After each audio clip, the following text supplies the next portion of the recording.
Hello दोस्तों, तो आज हम बात करने वाले हैं जिनके एंड नेम में पाम लाम आता है वो किस कैटेगरी की मेडिसिन होती हैं, वो किस काम में यूज़ करी जाती हैं। तो देखिए, जिन भी मेडिसिन के लास्ट में पाम या लाम आता है वो हमारी एंटी एंजाइटी मेडिसिन होते हैं। ये कैसा इफ़ेक्ट शो करते हैं? ये सेडेशन मतलब क्या होता है? जिसमें नींद आने लगती है या जिसमें पेशेंट क्या होता है, अनकॉन्शियस हो जाता है। तो ये कौन सी मेडिसिन होती है? ये एंटी एंजाइटी वाली मेडिसिन होती हैं। जैसे अब इसका एग्जांपल देखते हैं हम। तो सबसे पहला एग्जांपल है डाइज़ीपाम। आखिरी में क्या आ रहा है? पाम आ रहा है। तो इससे हम क्या रिलेट करेंगे कि ये हमारी एंटी एंजाइटी वाली ड्रग है। फिर दूसरा एग्जांपल इसका देखेंगे, अल्प्राजोलाम। तो अल्प्राजोलाम में आखिरी में क्या आ रहा है? लाम। तो लाम से हम क्या रिलेट करेंगे कि ये हमारी एंटी एंजाइटी वाली ड्रग है। क्लोनाज़ेपाम, तो आखिरी में क्या आ रहा है? पाम आ रहा है। इससे हम क्या रिलेट करेंगे कि ये हमारी ड्रग एंटी एंजाइटी वाली ड्रग है। अब हम दूसरी कैटेगरी की मेडिसिन देखते हैं जिनके एंड नेम में केन आए। वो क्या इफ़ेक्ट शो करती हैं? वो एनेस्थेटिक इफ़ेक्ट शो करती हैं। देखिए, जब पेशेंट को सुन्न करने के लिए जो दवा दी जाती है वो हमारी मेडिसिन एनेस्थेटिक मेडिसिन होती हैं। तो अब देखो, जैसे कि इसका एग्जांपल हम देखते हैं, लिडोकेन।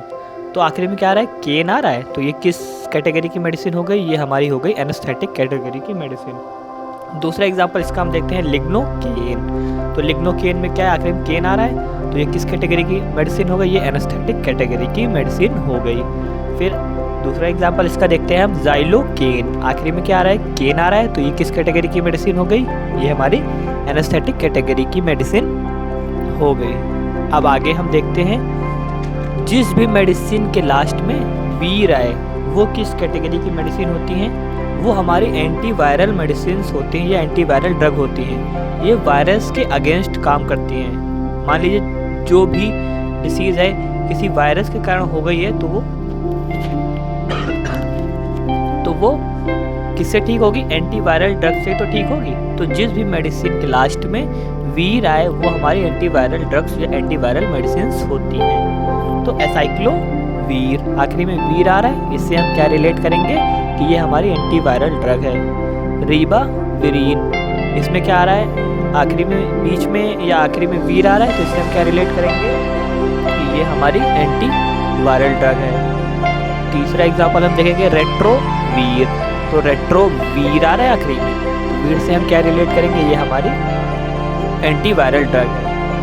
अब हम दूसरे कैटेगरी की मेडिसिन देखते हैं जिसके एंड नेम में वुडीन आए। तो वुडीन से हम लोग क्या रिलेट करेंगे? ये एंटी HIV ड्रग होती है। जिस भी पेशेंट को HIV हो जाता है उस पेशेंट को ये जनरली मेडिसिन दी जाती हैं। इसका एग्जांपल हम लोग देखते हैं, जैसे लेमिवुडीन। तो आखिरी में क्या आ रहा है? वुडीन आ रहा है। वुडीन से हम लोग क्या रिलेट करेंगे? ये चीज़ हम आपको अभी बताया है कि जिस भी मेडिसिन के लास्ट में वुडीन आए वो हमारी एंटी HIV ड्रग्स या एंटी HIV मेडिसिन्स होती हैं। जैसे लेमिवुडीन, वुडीन से एंटी HIV, ज़ूडोवुडीन, वुडीन से एंटी HIV। तो इस तरीके से हम लोग ड्रग को देख के पहचान सकते हैं कि ये मेडिसिन किस कैटेगरी की है, किस चीज़ में यूज़ करी जा रही है। अब हम लोग दूसरा कैटेगरी की मेडिसिन देखते हैं जिसके लास्ट में LOL, लोल आए, डिपिन आए, प्रिल आए। तो वो किस कैटेगरी की मेडिसिन होती हैं? वो हमारी होती हैं जो BP को कम करती हैं, उस कैटेगरी की मेडिसिन होती हैं। ठीक है। तो अब देखो, जिसके लास्ट में लोल आए तो इसका एग्जांपल हम लोग देखते हैं, लबेटालॉल, प्रोपेनोलॉल, मेटोप्रोलॉल, एटिनोलॉल। लॉल से हम लोग क्या समझेंगे कि ये हमारी किस में है? ये हमारे BP में यूज़ करने वाली दवा है, हाइपरटेंशन में यूज़ करने वाली दवा है। इससे हम लोग ये चीज़ रिलेट करेंगे। अब जिसके लास्ट में डिपिन है, जैसे एम्लोडिपिन, डिपिन जिसके लास्ट में आ रहा है वो भी हमारी क्या है? हाइपरटेंशन को कम करने वाली मेडिसिन है। प्रिल, लिजिनोप्रिल, कैप्टोप्रिल, रेमिप्रिल, जिसके लास्ट में प्रिल आ रहा है वो भी हमारी क्या है? BP को कम करने वाली मेडिसिन है। अब देखते हैं जिसके लास्ट में सार्टन है, जैसे कि टेल्मी सार्टन, कंडी सार्टन। तो सार्टन जिसके, ऑल्मी सार्टन, जिसके लास्ट में सार्टन आ रहा है वो भी हमारी हाइपरटेंशन को कम करने वाली मेडिसिन होती है। तो अगर आपको ये वीडियो अच्छी लगी हुई हो तो लाइक करें।